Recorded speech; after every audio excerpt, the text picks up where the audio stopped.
आए हैं। कांग्रेस पार्टी की ओर से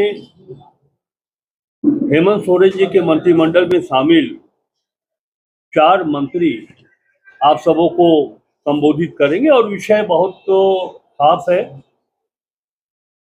कि हमारे राज्य में जेपीएससी और अन्य परीक्षाओं को लेकर के हमारे छात्रों की जो मांग है और उनका जो आंदोलन चल रहा है, उसके बीच भारतीय जनता पार्टी की जो भूमिका है, इस संदर्भ में हम आपसे बात करने के लिए उपस्थित हुए हैं। मैंने एक नाम दिया है इस छात्र आंदोलन में भारतीय जनता पार्टी की भूमिका को लेकर के कि भाजपा का छात्र आंदोलन का लगाम भाजपा के हाथ में, लेकिन उनका मन का लगाम कांग्रेस पार्टी के ऊपर।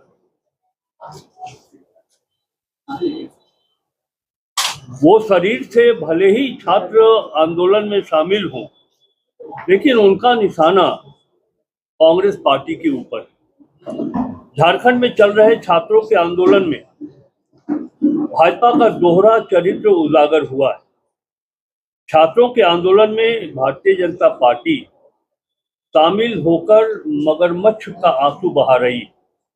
वास्तविकता यह है कि भाजपा को छात्रों के हितों से कोई सरोकार नहीं।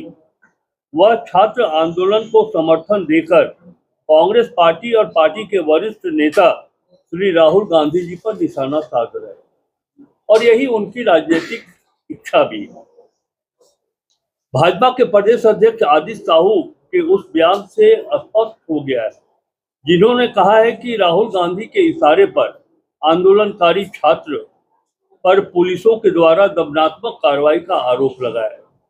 आदित्य साहू जी का यह बयान तब आया जब 10 तारीख को आंदोलनकारियों के ऊपर किए गए वाटर कैनन का इस्तेमाल और छोड़े गए आंसू गैस पर राहुल जी ने स्पष्ट कहा था कि अहिंसात्मक तरीके से किए गए आंदोलन के विरुद्ध किसी भी तरह की कार्रवाई किया जाना गलत है।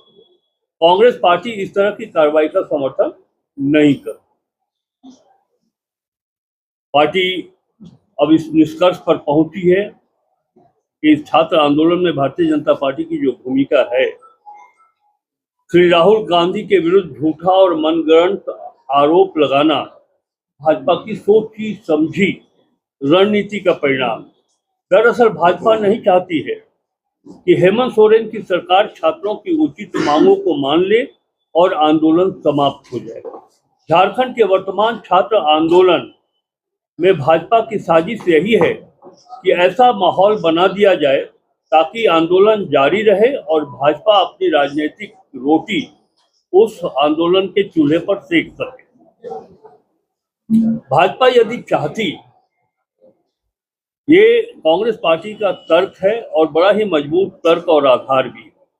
भाजपा यदि चाहती तो 10 अगस्त 2026 को ही विधानसभा सत्र के दौरान छात्रों की मांग पर सार्थक निर्णय हो जाता, लेकिन भाजपा ने ऐसा कभी भी इच्छा जाहिर नहीं की और उनके कृत्य से भी ये प्रमाणित होता है। भाजपा ने ही कार्य मंत्रणा समिति की बैठक में यह प्रस्ताव दिया था कि वो छात्रों की समस्या और किसानों के संदर्भ में सुखाड़ की समस्या को लेकर अनुपूरक बजट के ऊपर स्पेशल डिबेट चाहते, विशेष वार्ता करना चाहते। कार्य मंत्रणा समिति में ये तय हो गया था कि ठीक है, आप करिए, सरकार तैयार है। हम 2 घंटे के बजाय 3 घंटे की समय निर्धारित करते। लेकिन जब 10 अगस्त को अनुपूरक बजट पर सत्र चला तो भारतीय जनता पार्टी के नेता सदन में आने के बजाय मुख्यमंत्री के आवास को घेरने चले गए। हम लोग अच्छी तरह से जानते हैं, क्योंकि हम लोग सरकार में शामिल हैं। मुख्यमंत्री जी की एकदम प्रबल इच्छा थी कि सही और तथ्यात्मक बात विपक्ष के द्वारा और सत्ता पक्ष के द्वारा उठेगा और वहीं एक सम्यक निर्णय, एक उचित निर्णय छात्रों के हित में कर लिया जाएगा। लेकिन उस वाद विवाद में भारतीय जनता पार्टी ने एक रणनीति के तहत विधानसभा सत्र का बहिष्कार किया ताकि ये आंदोलन समाप्त नहीं हो और वो अपनी राजनीति की रोटी सेक सके। दिनांक 10/8/2026 को छात्र विधानसभा का घेराव कार्यक्रम को लेकर बाजार में यह चर्चा बनी रही कि भाजपा ने आस पड़ोस के राज्यों से अपने कैडर को बुलाकर विधानसभा को घेरने का प्रयास किया था।